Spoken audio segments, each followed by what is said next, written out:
মৃত্যুরূপে নাম রাখা হয়েছে বাবার যজ্ঞে মেয়ের মরণ তথা দক্ষ রাজের দক্ষ যজ্ঞ।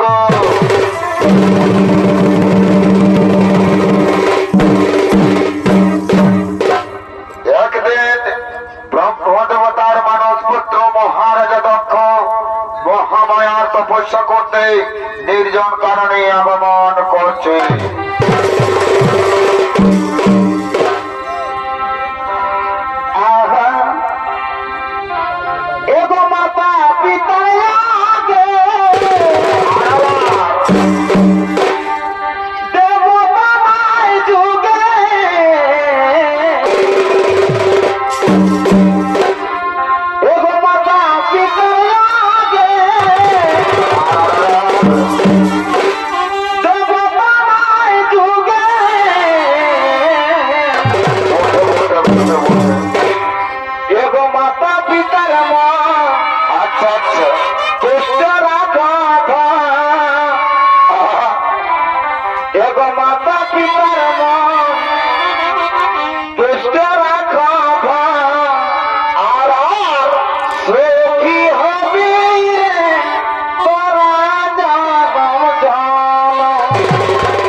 अच्छा सुखी होबी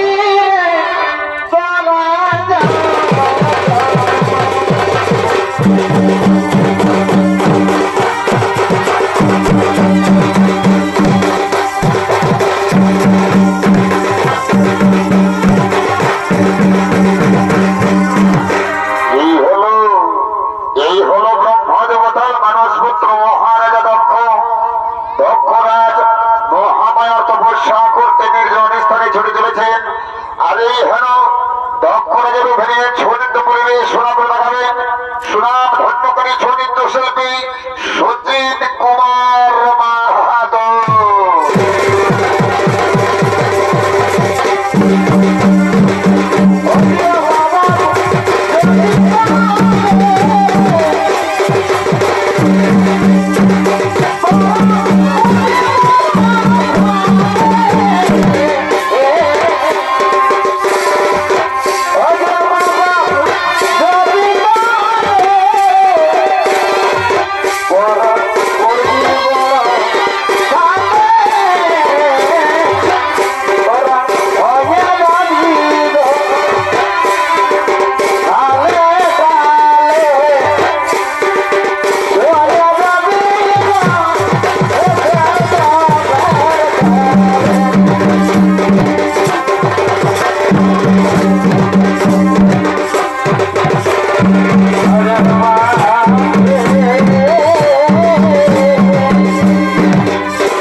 আর বিলম্বন করব না, আমি এখন মহামায়ার আরাধন করিব।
সর্বশ্রেষ্ঠ পিতারূপে পরিগণিত হওয়ার জন্য আমি তোমাকে কন্যারূপে আমার ঘরে যেতে চাই মা জননী। একটি রাজা তোমার এই মনোবাঞ্ছা আমি অবশ্যই করিব পূরণ। তুমি মনে রাখবে ভক্ত, আমি তোমার ঘরে কন্যারূপে জন্ম নিলে তুমি কখনো দিনে অহংকার করো না, নইলে তোমার অঘটন হবে বাবা। হে মা জগৎ জননী মহামায়া, আপনার কোথায় আমি অঙ্গরে অঙ্গরে পড়িব পালন মাতা, আপনার কোথায় আমি অঙ্গরে অঙ্গরে পড়িব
আদর করে দক্ষ রাজা তার নাম রেখেছেন সতী। ওই সতী ছোট থেকে শিবের প্রতি আসক্তি হয়ে শিব আরাধনা করতে থাকে। তেমনই একদিন শিব আরাধনা করার জন্য সতী নদী তীরের দিকে আগমন করতে চলেছে।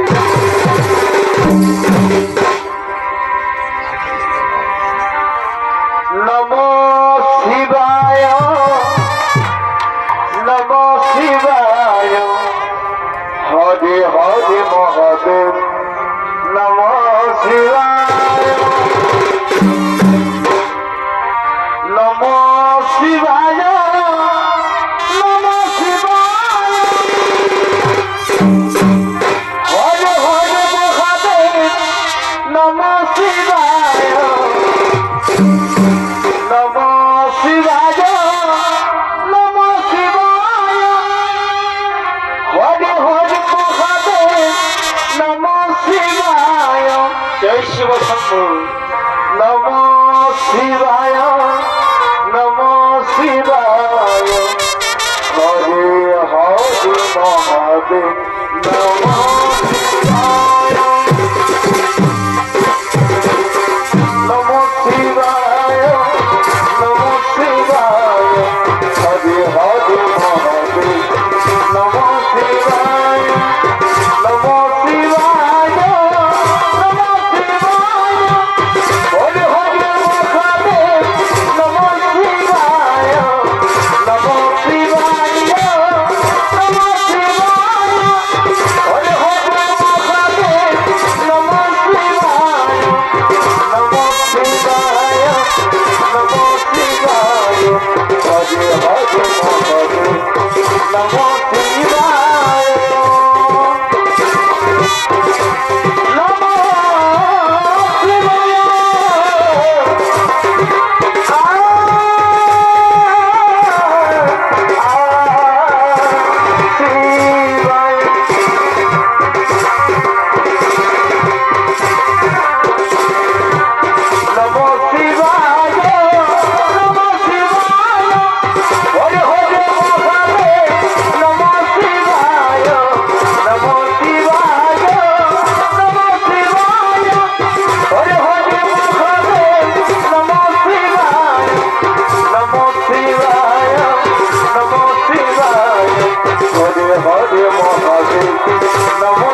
ছেড়ে দিতে পারি।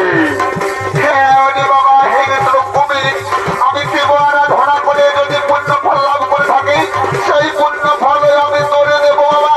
তবু ওই শিশুটিকে ছেড়ে দে বাবা, তবু ওই শিশুটিকে ছেড়ে দে।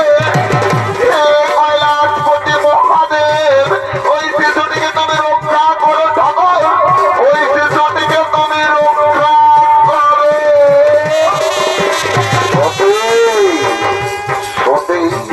চেয়ে দেখো সতী, আমি তোমার আরাধ্য দেবতা কৈলাসপতি মহাদেব।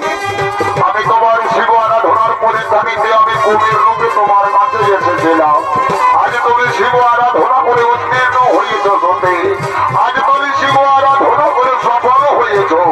সেই হেতু আমি তোমাকে বলে রাখলাম, অবশ্যই আমি তোমারে আমার চরণ তুলে ভাঙে দেবো, অবশ্যই আমি তোমাকে আমার চরণ তুলে ভাঙে দেবো, চরণ তুলে ভাঙে দেবো, চরণ তুলে ভাঙে দেবো। কৃপানি ধান বাবা ভোলানাথ, কৃপা করে আরেকটি বার আমাকে দেখা দাও ঠাকুর, কৃপা করে আরেকটি বার দেখা দাও। হে ভোলানাথ, তুমি আমাকে দেখা দাও।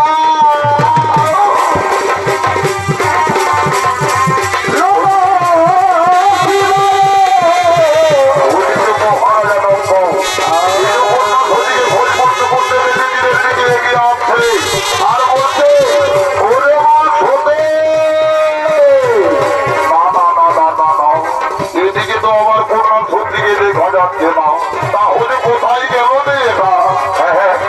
আমি ওই দিকে গিয়ে দেখি তো, ওরে মা ছোটে, না না না না না, এদিকেও তো দেখা যাচ্ছে না। তাহলে মনে হয় ওই নদী তীরের দিকে এগিয়ে গেছে, আমি ওই নদী তীরের দিকে এগিয়ে যাবো। ওরে মা ছোটে রে, একটি মা ছোটে, আজ তুই আমার মেয়ে হয়ে ওই ভিখারি শিবিরে আরাধনা করছিস রে মা। না রে মা না, এ তোর উচিত হয়নি। এই দক্ষরাজের মেয়ে হয়ে যত্ন ছাড়া ভিখারি শিবির আরাধনা করা তোর উচিত হয়নি রে মা। কিন্তু না, এই যে দেখছি আমার মেয়ে সতী শিবের প্রতি আসক্তি হয়ে পড়েছে, এই শিবের সঙ্গে সতীর সম্পর্ক ছিন্ন করার জন্য আমি স্বয়ং সভার মাধ্যমে আমার কন্যা সতীকে আমি অন্যের হাতে তুলে দেব। তারপরে আমি দেখবো ওই কৈলাসপতি আমাকে কি করতে পারে। ওরে মা সতী, সতী রে, আর বিলম্ব করিস না মা, তাড়াতাড়ি রাজত্বপুরে আয় রে মা, তাড়াতাড়ি রাজত্বপুরে আয়।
ভাগ্যকে নিয়ে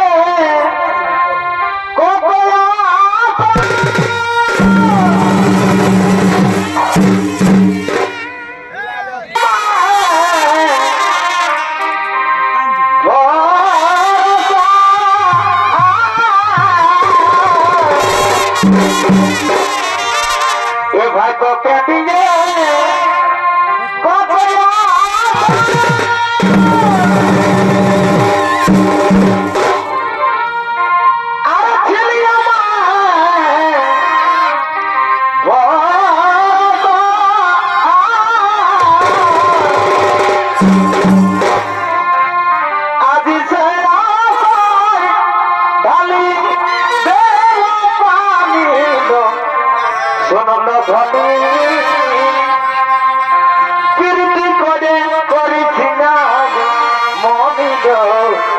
শোনল ধনী কীর্তি করে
আমার কন্যা সতীর হয়ে বসবাস করেছে আয়োজন।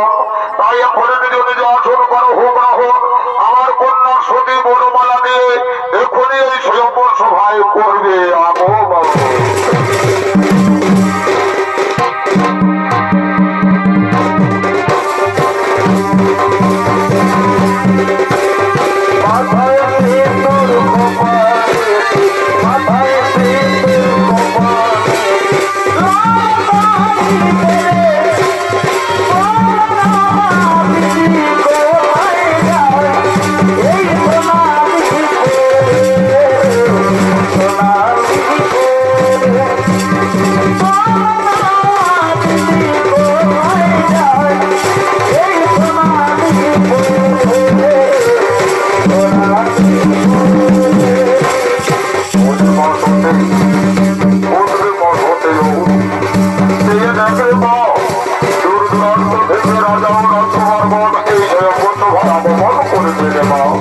তুই তাদের মধ্যে একজনকে স্বামী রূপে গ্রহণ করে দেবে মা।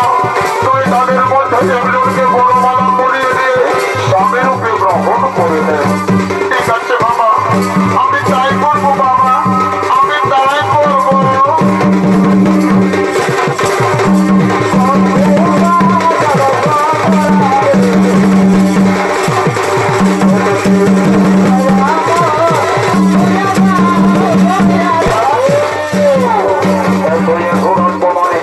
তুমি আমার বলে মালা দাও, আমার বলে যদি মালা দিয়ে থাকো আমি তোমাকে রাতে রাতে করে রাখবো।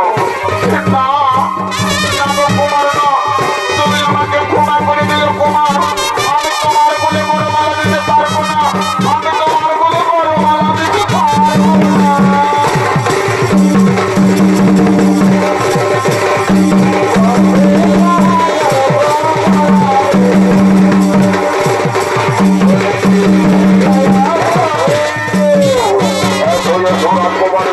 তুমি আমার বলে মালা দাও, আমার বলে যদি মালা দাও তাহলে তোমাকে আমি সুখে শান্তিতে রাখবো, তোমার কোনো দুঃখ হবে না। কুমার তুমি আমাকে ক্ষমা করে দিও কুমার, আমি তোমার বলে বড় মালা দিতে পারবো না কুমার, আমি তোমার বলে বড় মালা দিতে পারবো না।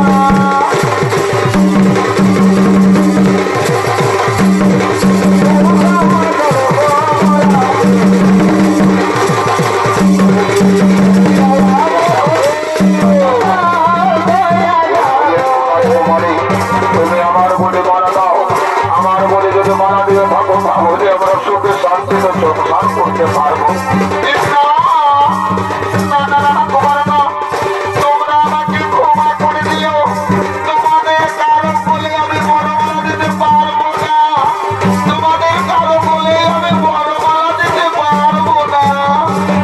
কোথায় ও হে ভোলানাথ, আমি ছোট থেকে তোমাকে স্বামী রূপে পাওয়ার জন্য আরাধনা করে রয়েছি ঠাকুর, আজ তুমি এই সভায় আমাকে দেখা দাও কৈলাসপতি মহাদেব, তুমি এই সভায় আমাকে দেখা দাও।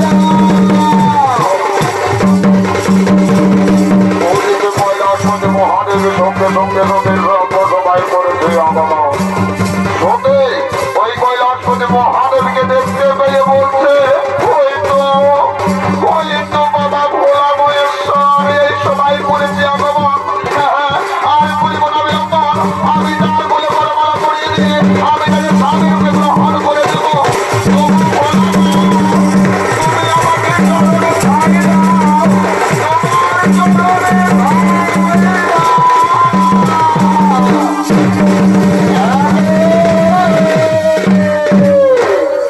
একে মহারাজা দক্ষ শেষ পর্যন্ত আপনার মেয়ে ওই ভিখারি শিবের বলে মালা দিয়েছে। এই যদি মনোবাসনা ছিল মহারাজ তাহলে আমাদেরকে ডাকলেন কেন? শুনুন মহারাজ, আপনার মেয়ের অপকর্মের জন্য আমরা সকলেই ধিক্কার জানাই আপনাকে, ধিক্কার জানাই আপনাকে, ধিক্কার জানাই আপনাকে। চলো ভাই সাহেব, আর থাকিব না হেথা, আমরা ভুল নিজ নিজ বাড়িতে চলে যাই, নিজ নিজ বাড়িতে চলে যাই।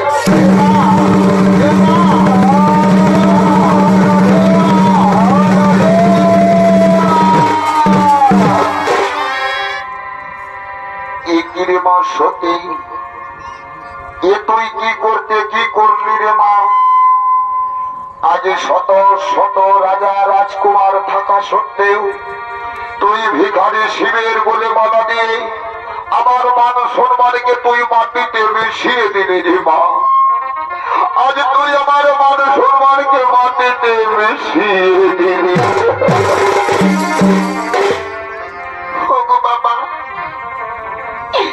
তুমি আমাকে ক্ষমা করে দাও বাবা, আমি না জেনে না বুঝে এমন কাজ করেছি বাবা, তুমি আমাকে ক্ষমা করে দাও। পরিমা সতী তুই জানিস না রে, তোকে পাওয়ার জন্য আমি কত দেবতার কাছে মাথা ঘুরেছিলাম, তোকে কন্যা রূপে পাওয়ার জন্য আমি কত দেবতার কাছে গিয়ে মাথা ঠুকে ঠুকে মানত করেছিলাম রে মা। আজ যখন তোকে আমি কন্যা রূপে পেলাম, লালন পালন করে বড় করে তুললাম, তখন তুই খন্ন সুখের প্রয়াসে আমার কথা ভুলে গিয়ে ওই ভিখারি শিবকে মালা তুই আমার মান সম্মানকে মাটিতে মিশিয়ে দিলি রে মা, তুই আমার মান সম্মানকে মাটিতে মিশিয়ে দিলি। বাবা তুমি আমাকে ক্ষমা করে দাও বাবা, তুমি আমাকে ক্ষমা করে দাও।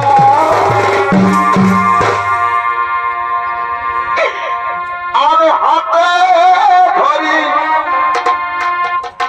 পায়ে ধরি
মহাদেব সতীকে স্ত্রী রূপে গ্রহণ করে নিয়ে কৈলাসে চলে গেলে, অন্যদিকে মহারাজা দক্ষ তার ছোট মেয়ে সতীর অপমান ভুলতে না পেরে মহাযজ্ঞের করেছে আয়োজন।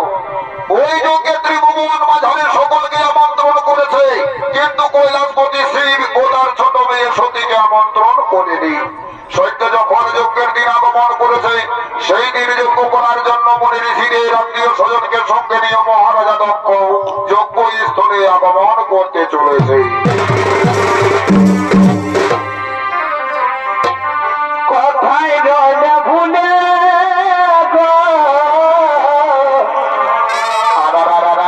দেখে আমার মনে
করতে পারে।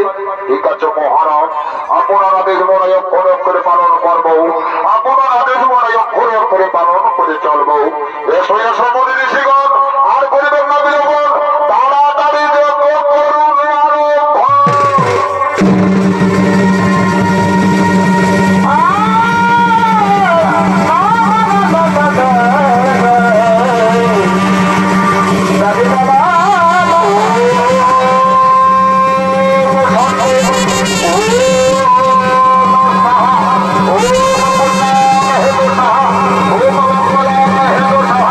Oh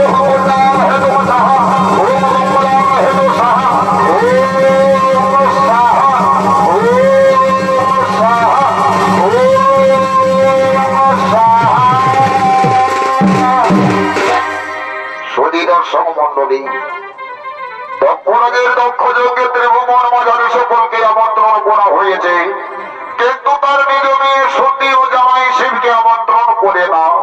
কিন্তু আমন্ত্রণ না পেয়ে দক্ষরাজের ছোট মেয়ে সতী বাবার বাড়িতে যজ্ঞ দেখার জন্য আগমন করেছে। ওই রূপবতী কন্যাকে দেখতে পেয়ে প্রহরীগণ দুইজনে বলছে, একিরি ভাই, তুমি দেখতে পাচ্ছ, ওই দেখো এক রূপবতী কন্যা আমাদের যজ্ঞ স্থলের দিকে আসছে। তুমি কি একে কোনোদিনও দেখেছো ভাই? ওরে ভাই, তুমি তাকে চিনতে পারছো না? সেটাই তো হলো দক্ষরাজের ছোট মেয়ে সতী। এ কি বলছো তুমি রে ভাই? মহারাজা তো বড় মুখে বলেছিল তার ছোট মেয়ে সতীকে আমন্ত্রণ করবে না, তাহলে সে যজ্ঞ স্থলে এসেছে কেন? ওরে ভাই, তুমি ভুলে যাও সে কথা। মহারাজা দক্ষ আমাদেরকে মিথ্যাই বলেছে তাকে আমন্ত্রণ করবো না, কিন্তু ভিতরে ভিতরে নিশ্চয়ই সে আমন্ত্রণ করেছে, নতুবা সে আসবে কেন? ঠিক বলেছ ভাই, এটা তুমি উচিত কথা বলেছ। তাহলে চলো, আমরা প্রহরী রূপে যখন রয়েছি তখন এই সংবাদ মহারাজার কাছে পৌঁছে দিতেই হবে, এই সংবাদ মহারাজার কাছে পৌঁছে দিতেই হবে। বন্ধ করো মহারাজ, এই মহাযজ্ঞ বন্ধ করো। কেন? কি হয়েছে? কেন যজ্ঞ বন্ধ করবো? মহারাজা, আপনি তো বড় মুখে বলেছিলেন আপনার ছোট মেয়ের সতীকে আমন্ত্রণ করবেন না, তাহলে সে এই যজ্ঞ স্থলে এসেছে কেন? কি বলছো প্রহরীগণ? আমার ছোট মেয়ে এসেছে যজ্ঞ স্থলে? ওই চলো তো দেখে, দেখাও তারে। আসুন মহারাজ, আসুন, দেখবেন, আসুন মহারাজ, তাড়াতাড়ি আসুন, তাড়াতাড়ি আসুন। ওই দেখুন মহারাজ, ওই দেখুন। একই ছি ছি ছি ছি ছি ছি ছি ছি, তোর কি মান সম্মান বলে কিচ্ছু নেই? তোর মান সম্মান সরম ভরম বলে কিচ্ছু নেই? আজ বিনা আমন্ত্রণেও নির্লজ্জের মতো তুই যজ্ঞ স্থলে এসেছিস শয়তানি। তুই কেন এসেছিস শয়তানি? তুই আমার এই যজ্ঞ স্থলে কেন এসেছিস? বাবা, তুমি অমন ভাবে বলছো কেন বাবা? অমন ভাবে কেন বলছো বাবা? আমি তো তোমার মেয়ে বাবা। আজ মেয়ে হয়ে বাবার বাড়িতে আসা কি অপরাধ হয়েছে বাবা? না বাবা, আমাকে তুমি ক্ষমা করে দাও। কে তোর বাবা? কাকে তুই বাবা বলে ডাকছিস? তুই যেদিন শিবের বলে মালা দিয়েছিস সেই দিনে আমি তোকে কন্যা সম্পর্ক থেকে ত্যাগ করে দিয়েছি। সেই দিন হতে আমি তোর বাবা নই, আর তুই আমার মেয়ে নস। ওরে চন্তালে নেই, আমি তোকে মেয়ে বলে মেনে নিতে পারি না। তুই আমার সম্মুখ থেকে দূর হয়ে যা শয়তানি, তুই আমার সম্মুখ থেকে দূর হয়ে যা, দূর হয়ে যা।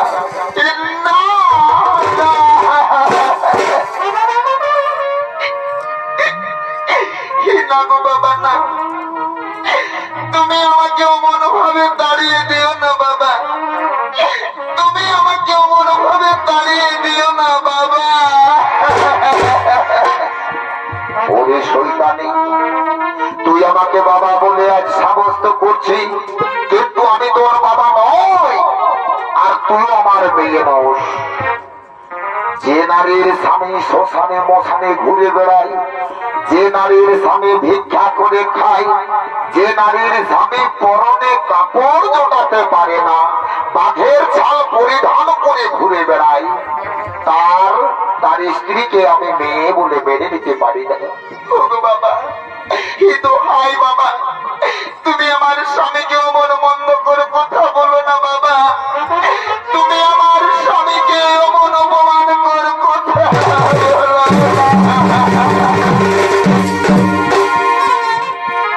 বাবা গো। তুমি আর আমাকে দুঃখ দিও না বাবা, তোমার দেওয়া দুঃখ আমি সইতে পারবো না। পর মানুষ দুঃখ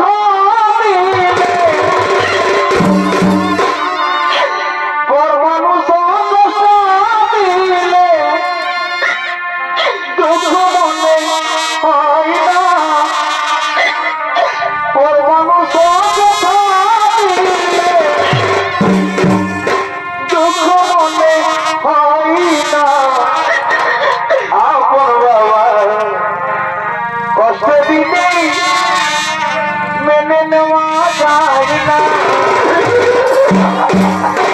আপন বাবা দুঃখ দিলে মেনে নেওয়া যায়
চিন্তা নেই, তোকে আমি আমার মেয়ে বলে স্বীকার করি না।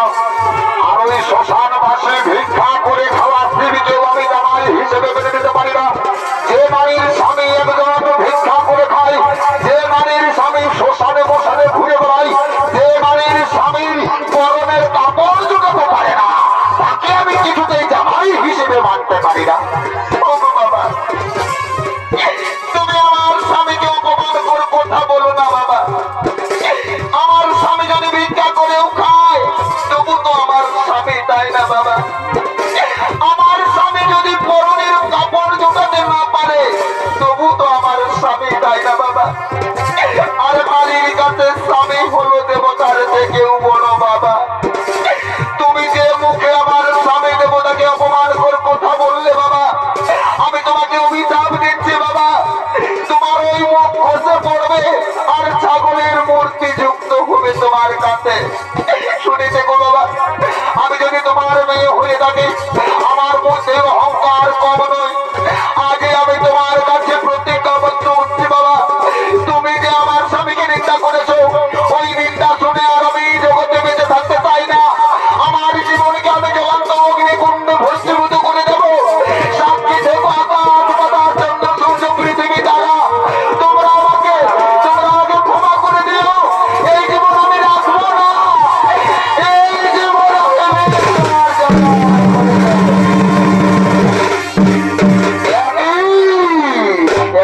বাবা। মহারাজা দক্ষের যজ্ঞে জল জ্যান্ত মানবী এসে পড়েছে।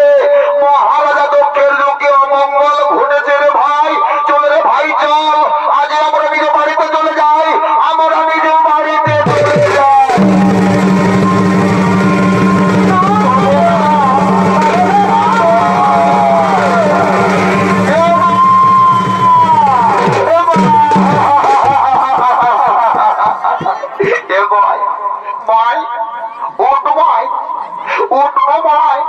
কথা বললো ভাই আমার সঙ্গে। এ ভাই, কত আশা করে তোর সঙ্গে তোর বাপের ঘরে আমি মাই যজ্ঞ দেখার জন্য, আর এসে নিয়ে এমন মাটিতে পড়ে দিয়েছিস মাই, আমার সঙ্গে কোথাও বলছিস নাই।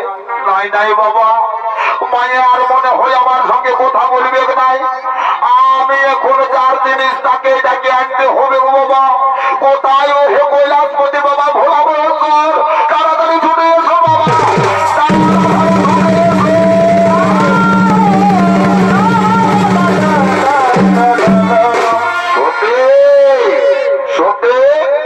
কি হয়েছে সতে? অমন ভাবে মাটিতে পড়ে রয়েছিস কেন সতে? সতে সতে, তুই আমার সঙ্গে কথা বলবি না রে সতী? বল রে সতী, বল তোর কি হয়েছে? কেন অমন ভাবে মাটিতে নিথর হয়ে পড়ে আছিস? ওরে সতী, তোর কি হয়েছে সতী? সতী রে, ওরে সতী।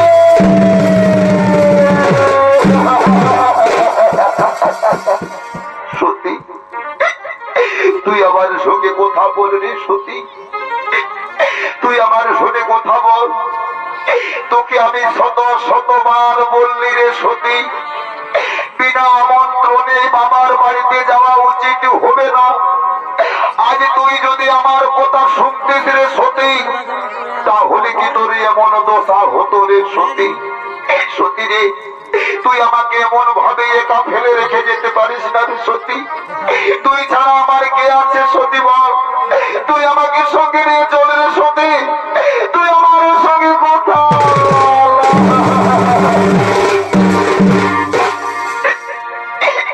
আর শেষের দিনে সেজন বিনে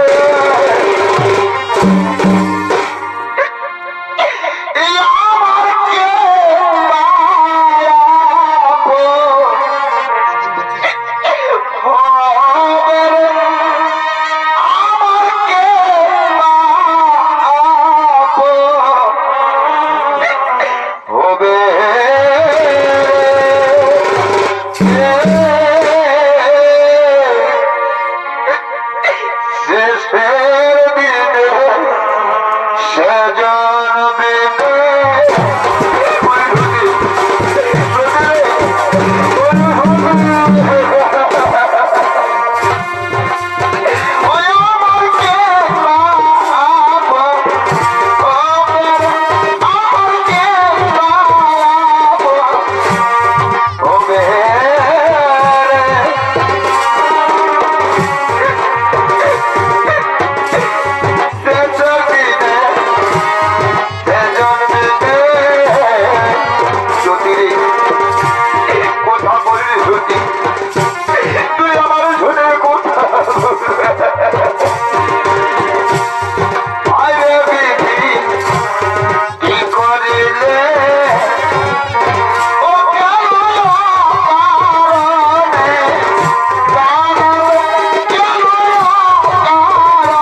নমস্কার শোনেন তো দর্শক মন্ডলী, এতক্ষণেও তারপর সঞ্জিত কলেজের ছ সম্প্রদায়ের পক্ষ থেকে দ্বিতীয় শোনেন তো নাট্য বলা বাবার যোগ্যে মেয়ের মরণ তথা দক্ষ রাজের দক্ষ যোগ্য বলা